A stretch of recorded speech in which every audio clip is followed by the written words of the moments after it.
திருவள்ளூர் தொகுதி குறித்து கூறும் எம்பி ஜெயக்குமார், நாடாளுமன்றத்தில் கடந்த 5 ஆண்டுகளில் நிதி, சுற்றுச்சூழல், தொழிலாளர் நலன், காட்டுப்பள்ளி, அதானி துறைமுகம், பழவேற்காடு முகத்துவாரம், சென்னை திருப்பதி தேசிய நெடுஞ்சாலை, சென்னை பெங்களூர் தேசிய நெடுஞ்சாலை, சென்னை தடா தேசிய நெடுஞ்சாலை உள்ளிட்ட பல்வேறு பிரச்சனைகள் குறித்து நடவடிக்கை எடுத்துள்ளதாக கூறுகிறார்.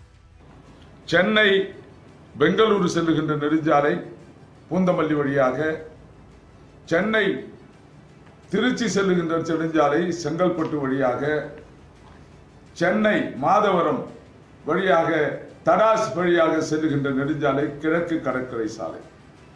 இந்த மூன்றில் 2 நம்முடைய பாராளுமன்ற தொகுதி திருவள்ளூர் தொகுதிக்குள்ளாக செல்லுகின்றது. இந்த 2 தடங்களிலும் தேசிய நெடுஞ்சாலை துறையானது பல வேலைகளை செய்து கொண்டிருந்தாலும் ஆமை வேகத்தில் அது நடந்து கொண்டிருந்தன. நான் பாராளுமன்ற உறுப்பினராக பொறுப்பெடுத்த உடனேயே மத்திய அமைச்சரை அணுகி இந்த வேலைகளுடைய பின்னணியை அவருக்கு எடுத்து சொல்லி 10 வருடமாக ஒரு வேலை நடக்கின்றது, 2 வருடத்தில் முடிக்க வேண்டிய வேலை. 7 வருடமாக ஒரு வேலை நடக்கின்றது, 2 வருடமாக முடிக்க வேண்டிய வேலை. ஏன் இவ்வளவு மெத்தனமாக இந்த வேலைகள் நடக்க வேண்டும்? இதற்கு வழி இல்லையா? நீங்கள் இதற்கு வழிகாட்ட வேண்டும் என்று அவரை நிர்பந்தித்த பிறகு அவர் துறை அதிகாரிகளையும் ஒரு நாள் அழைத்து அவர்களோடு எனக்கு ஒரு சந்திப்பை ஏற்படுத்தி இங்கே சென்னையில் இருக்கின்ற இந்த கோட்டத்தை சார்ந்த அதிகாரிகளுக்கு அவர்கள் செய்து கொடுக்க பாராளுமன்ற உறுப்பினர் ஆய்வு செய்வார். ஆய்வு செய்து ஒரு அறிக்கையை கொடுப்பார். அவருக்கு நீங்கள் உதவி புரிய வேண்டும் என்று சொல்ல நானும் இந்த 2 தடங்களையும் ஆய்வு செய்து ஒரு அறிக்கையை கொடுத்தேன். அந்த அறிக்கையின் அடிப்படையிலே இன்றைக்கு அந்த பணிகள் எல்லாம் வேகமாக நடந்து கொண்டிருக்கின்றன. மக்களுக்காக தொடர்ந்து பணியாற்றியதாக கூறும் எம்பி ஜெயக்குமார், கடந்த 5 ஆண்டுகளில் தன் தொகுதியில் தான் மேற்கொண்ட பணிகள் மற்றும் திட்ட பணிகளை பட்டியலிடுகிறார். ரயில்வேவை பொறுத்தவரை நம்முடைய தொகுதிக்குள்ளாக 24 ரயில் நிலையங்கள், 8 ரயில் நிலையங்கள் கும்மிடிப்பூண்டி தடத்திலே, மீதமுள்ள 16 ரயில் நிலையங்கள் பெங்களூரு தடத்திலே. இந்த தடங்களில் உள்ள ரயில் நிலையங்கள் எல்லாம் சரியாக இல்லை, மிக அசுத்தமாக இருக்கின்றன. மக்கள் போக்குவரத்துக்கு அது இடைஞ்சல் அளிக்கின்றன. சில இடங்களில் விபத்துக்கள் ஏற்படுகின்ற அபாயம் இருக்கின்றன என்று அறிந்த மாத்திரத்திலே 24 ரயில் நிலையத்தையும் நான் ஒவ்வொன்றாக ஆராய்ந்து அதன் மீது ஒரு அறிக்கையை தயார் செய்தது மட்டுமல்லாமல் அந்த அதிகாரிகள் எல்லாம் கூட்டி ஒரு கூடத்திலே அமர வைத்து ஜெனரல் மேனேஜர் முதல் கொண்டு நம்முடைய சென்ட்ரல் ரயில்வே நிலையத்தில் இருக்கின்ற ஒரு கூடத்திலே அமர வைத்து இந்த குறைகளை எல்லாம் நீங்கள் தீர்க்க வேண்டும் என்று சொல்லி சென்று பாருங்கள். முடிந்த மாத்திரத்திலே இன்றைக்கு இருக்கின்ற இந்த ரயில் நிலையங்கள் எல்லாம் நம்முடைய தொகுதிக்குள்ளாக இருக்கின்ற ரயில் நிலையங்கள் எப்படி இருக்கின்றன, மற்ற இடங்களில் இருக்கின்ற ரயில் நிலையங்கள் எப்படி இருக்கின்றன என்ற தரத்தை பார்த்தாலே உங்களுக்கு நன்றாக புரியும். அதே நேரத்தில் சில இடங்களில் இந்த செவ்வாப்பேட்டை என்ற இடத்திலும் மற்றும் மீஞ்சூர் இடத்திலும் நந்தியம்பாக்கம் போன்ற இடத்திலும் வேப்பம்பட்டிலும் இந்த ரயில் பாதையின் மீது செல்லுகின்ற அந்த வழித்தடங்கள் பூர்த்தியாகாமல் இருக்கின்ற காரணத்தினால் போக்குவரத்து தடைபடுகின்றது. ஒரு சில இடங்களில் பொதுமக்கள் ஒத்துழைப்பு இல்லை, நிலம் எடுப்பதிலே இன்னும் தடைகள் இருந்து கொண்டிருக்கின்றன. சில நான் தேரிலே சந்தித்து கூட கேட்டுக்கொண்டேன், நீங்கள் ஒத்துழைக்க வேண்டும் என்று.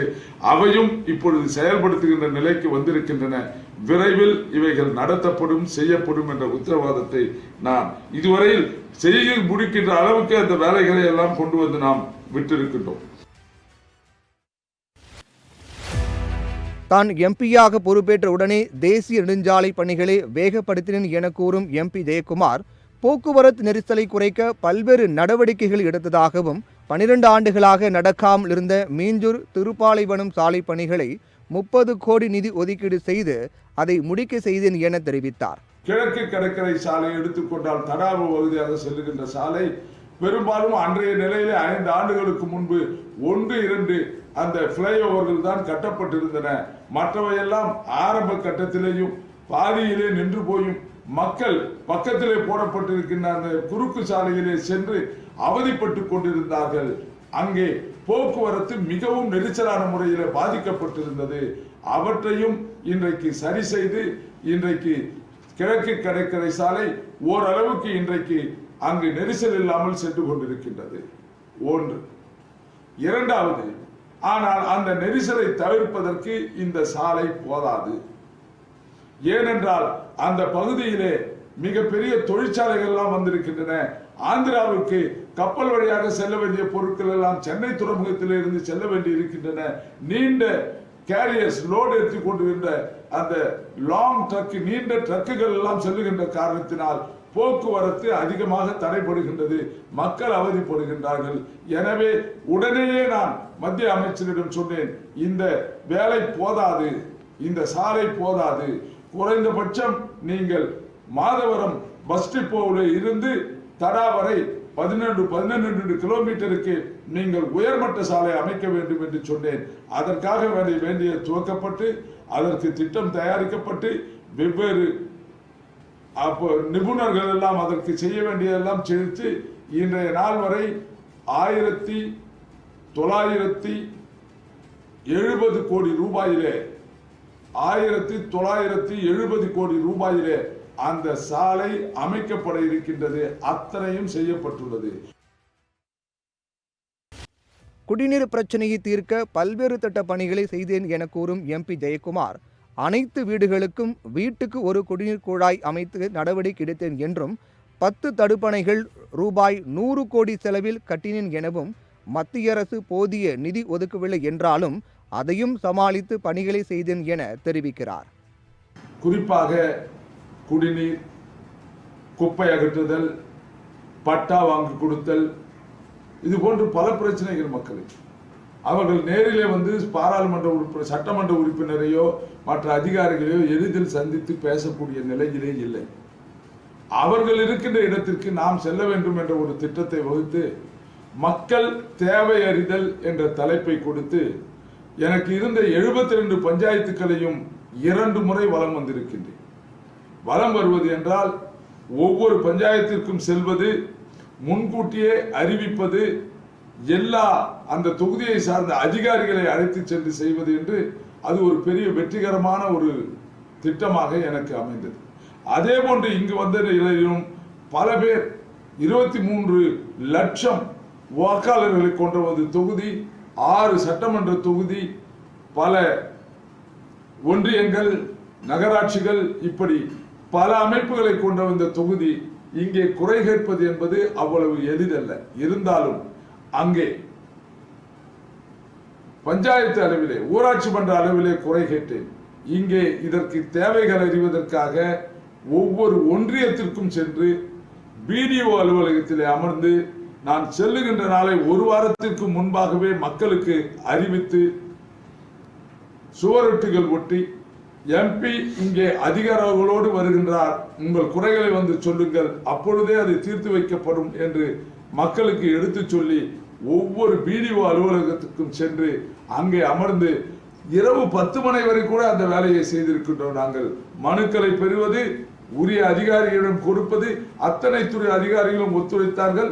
மாவட்ட ஆட்சியர் மிகப்பெரிய அளவிலே ஒத்துழைத்தார்கள். ஒவ்வொரு பிடிஓ அலுவலகத்துக்கும் சென்று அமர்ந்து கொடுக்கின்ற மனுக்கள் 1000ஐயும் சில இடங்களில் தாண்டின. அப்படி இருந்து அந்த 1000 மனுக்களையும் பெற்று உரிய அதிகாரியிடம் கொடுத்து இதற்கு விடை கொடுக்க வேண்டும். எவ்வளவு நாளைக்குள்ளாக கொடுப்பீர்கள், நீங்களே கைப்பட எழுதி கொடுங்கள், இதை தீர்த்து வைக்கப்படும் இத்தனை நாட்களுக்குள்ளாக என்று எடுத்து மக்களுக்கு உத்தரவாதத்தை எடுத்து பல பிரச்சனைகளை, குறிப்பாக பட்டா வழங்குதல், 3 மாதத்திற்கு ஒரு முறை நாங்கள் கூடி பல பிரச்சனைகளை இதிலிருந்து தீர்த்து வைத்திருக்கின்றோம். இந்த பிடிஓ அலுவலகத்திலே நான் சென்று அமர்ந்து குறை கேட்பது கொரோனாவினால் தடைபட்டு விட்டது. கொரோனா வந்த ஒரு பாதி தொகுதி, 3/4 பாகம் தொகுதியை நான் சென்று குறை கேட்டேன் என்று தேவை அறிந்து அதை செய்து கொடுத்திருக்கின்றேன். ஆனால் இந்த கொரோனா வந்ததால் என்னுடைய செயல்பாடே தடைபட்டு போனது. அதனால் அது நிறுத்தி வைக்கப்பட்டது. அதற்கு பிறகு அதை தொடர்ந்து செய்ய முடியவில்லை. மற்ற வேலைகள் எல்லாம் காலத்தின் அவசரம், கடுமை காலம் சரியாக அமையாததால் அதை செய்யாமல் நிறுத்தி வைக்கப்பட்டிருக்கின்றது. வருங்காலத்தில் அது செயல்படுத்தப்படும். தொகுதிக்கு வருவதே இல்லை என கூறும் மக்களின் குற்றச்சாட்டை மறுக்கும் தொகுதி எம்பி ஜெயக்குமார், என்னை போல் யாரும் தொகுதியை சுற்றி பார்த்தது இல்லை என்றும் அதிக முறை இந்த தொகுதியில் நான் வலம் வந்தேன் என்றும் நான் தொகுதிக்கு வரவில்லை என கூறுவது விந்தையாக இருப்பதாக தெரிவிக்கிறார். சார், இவ்வளோ பணி செய்த நீங்கள் சொல்கிறீங்க. ஆனால் 2019 நாடாளுமன்ற தேர்தலின் போது வாக்கு சேகரிப்பு வந்த ஜெயக்குமார் இன்னும் தொகுதி பக்கமே வரலன்னு சொல்லிட்டு தொகுதி மக்களுடைய ஆதங்கமாக இருக்குது. அதை பற்றி என்ன சொல்றீங்க? இது ஒரு விந்தையான குறை. ஏனென்றால் என்னை போன்று ஒருவர் இந்த தொகுதியை இதற்கு முன் சுற்றி பார்த்திருப்பாரா என்பது கேள்விக்குறி, எனது கேள்வி. மற்றொன்று, என்னை போன்று ஒரு பாராளுமன்ற உறுப்பினர் மற்ற தொகுதிகளை சார்ந்தவர்கள் சுற்றி இருப்பார்களா என்று எனக்கு தெரியவில்லை. ஆனால் மனித சக்திக்கு அப்பாற்பட்டு இந்த தொகுதியை நான் வலம் வந்திருக்கின்றேன். அண்மையிலே கூட ஒரு தொலைக்காட்சியிலே கூறினார்கள், நான் அண்மையிலே திருப்பாலைவனம் சாலையை திறந்து வைத்த பொழுது 4 மாதத்திற்கு பிறகு தேர்தல் வருவதாக இப்பொழுது வந்திருக்கின்றார்கள். நான் கடுமையான வார்த்தைகளால் எதையும் சொல்ல விரும்பவில்லை. ஆனால் அவர்களுக்கு சொல்வதெல்லாம் சற்று புத்தியை பயன்படுத்த வேண்டும், சற்று உண்மை நிலை என்ன என்று காண வேண்டும். இந்த தொகுதி 5500 சதுர கிலோமீட்டர் கொண்டது. ஒரு மனிதனால் வாகனத்தை வைத்துக் கொண்டு கூட அத்தனை பகுதியையும் தொட்டு பார்ப்பது என்பது வாழ்நாளில் முடியாத ஒன்று.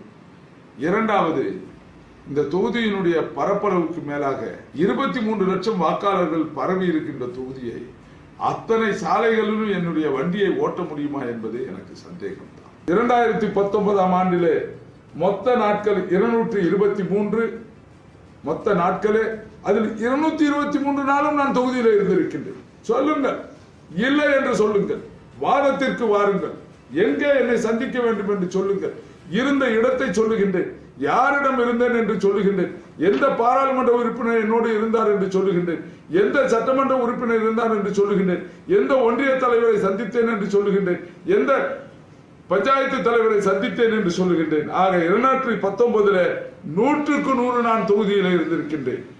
100%. 223 நாட்கள் தான் அந்த வருடம் வேலை நாட்கள். 223 நாட்களும் நான் தொகுதி சார்ந்த பணியை செய்திருக்கின்றேன்.